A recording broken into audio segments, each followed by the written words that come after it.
L'idée était de faire un stand glamour, donc on se trouve clairement ici dans un studio de photo ou d'un studio de mode avec des petites alcôves mettant en exergue différents modèles. Donc on a l'alcôve Delta, l'alcôve Epsilon, l'alcôve Musa et l'alcôve Thesis pour le moment.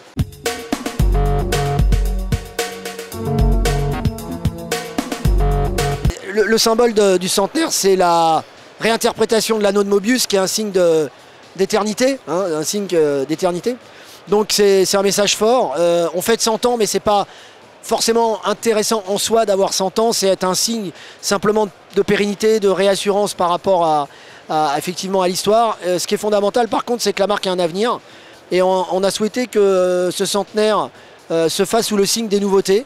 Avec donc l'évolution de l'Epsilon et surtout la présentation en première mondiale de la Delta.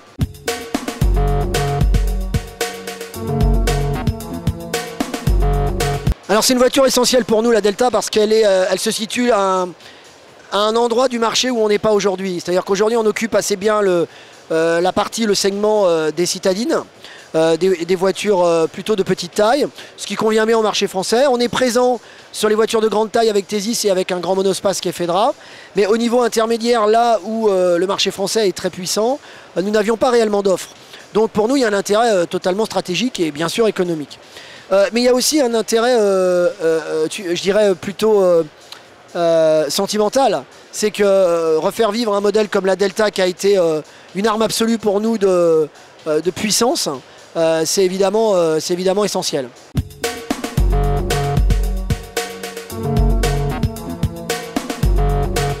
Alors, bien sûr, la taille est importante, 4,50 m. On aura un coffre assez volumineux, hein, d'à peu près 500 litres, une banquette arrière coulissante, une suspension pilotée, et puis un dessin très prononcé, une très forte identité Lancia. Le véhicule sera lancé en juin 2008 sur le marché français.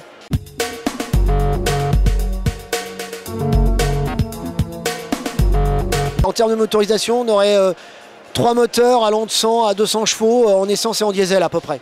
Donc 6 moteurs en tout.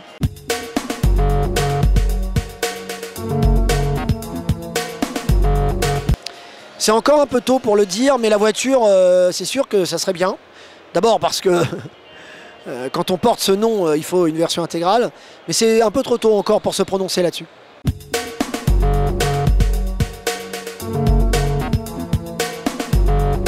Alors, c'est pas facile de dire on va faire un facelift sur une voiture qui est réussie. Enfin, je suis pas très humble quand je dis ça, mais en réalité, cette voiture, elle est belle déjà.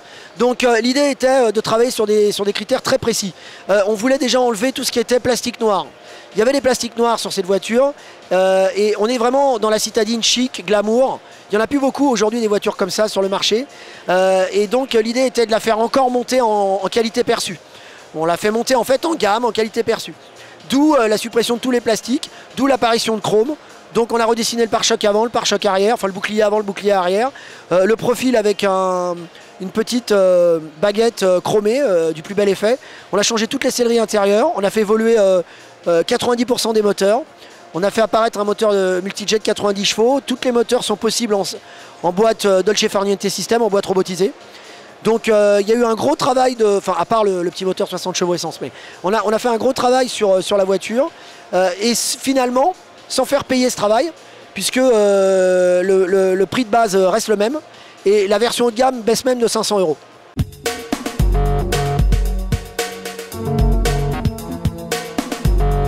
Alors le plan d'action de la marque en France est assez identifié aujourd'hui. L'objectif c'est de redresser la marque durablement en termes de volume, d'amener cette marque aux alentours de 14 000 voitures en 2009 et peut-être au-delà après. Les leviers pour y parvenir, le plan produit. Ça c'est une certitude. Nous lançons une Epsilon Sport au mois de juin 2007, une nouvelle Musa au mois de novembre, avec un véhicule rallongé, un plus grand volume de coffre, avec un moteur 120 chevaux diesel que nous n'avons pas aujourd'hui, avec donc 4 moteurs diesel. Un véhicule qui changera totalement dans sa robe et qui prendra définitivement son envol et, face à sa voiture qui servait de base en fait, qui était Fiat Idea. Donc ça c'est pour le produit. On aura aussi Fedra avec une nouvelle motorisation 175 chevaux diesel qui est très attendue pour nous, parce que c'est un monospace 7 places, caractère familial.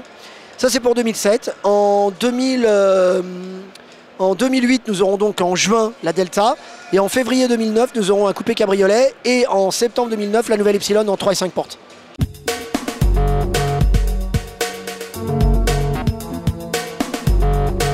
Il y a des régions où nous ne sommes pas. Nous allons y être dans les 2 ans à venir. Par exemple, sur Paris, l'année prochaine, on aura, cette année, on a 4 points de vente, en grosso modo. En 2008, nous en aurons entre 7 et 9. C'est important.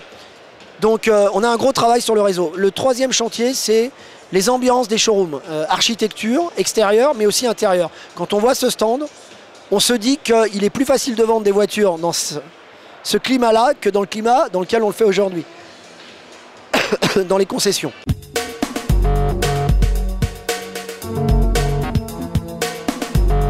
Le 4e chantier, c'est l'image.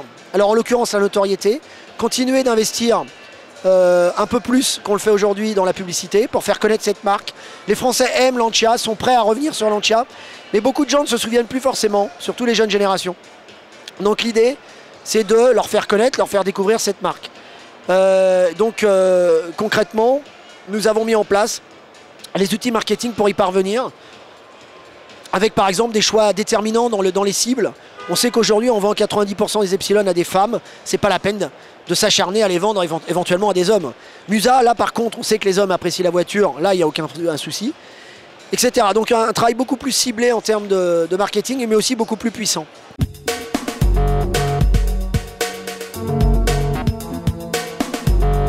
Entre 60 et 80 ventes, 800, 900 essais. Mais c'est très difficile. J'aime pas faire les prévisions dans ce genre d'exercice parce que ce qui est important pour nous, c'est de montrer nos produits, d'être convaincants et d'emmagasiner beaucoup de sympathie et de contact. Que derrière, on traitera. Donc si vous voulez, vous ne vendez pas forcément la voiture immédiatement. Mais vous pouvez la vendre derrière très vite. Mais c'est clair qu'on est là pour faire de l'image, mais beaucoup aussi pour faire des ventes.